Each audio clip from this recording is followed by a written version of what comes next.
And look at verse 2. And the Lord was with Joseph, and he was a prosperous man.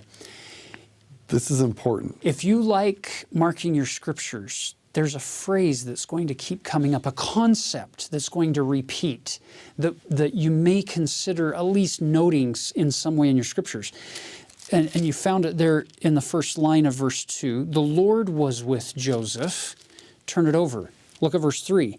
And his master saw that the Lord was with him, and that the Lord made all that he did to prosper in his hand. Are you seeing the couplet? The Lord is with him. Everything that he's doing is prospering. And then in verse 3, Potiphar recognizes that. Now, look at verse 21.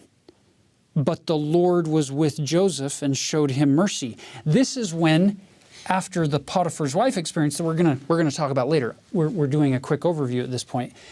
The Lord was with him as he goes into prison and showed him mercy and gave him favor in the sight of the keeper of the prison. Now look at verse 23. You could mark it again.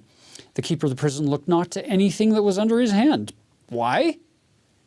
Because the Lord was with him.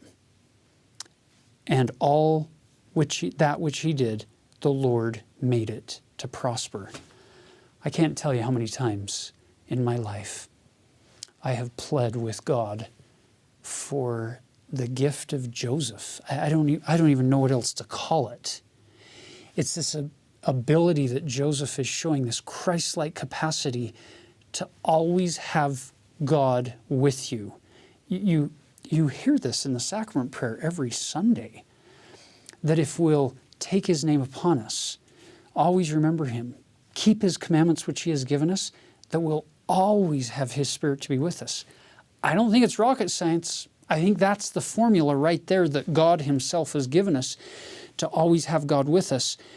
And then whatever our situation, whether we're in the middle of a climb or in the middle of a decline in the narrative arc of our own life, as long as God is with us and as long as we're letting him prevail, it's going to be okay.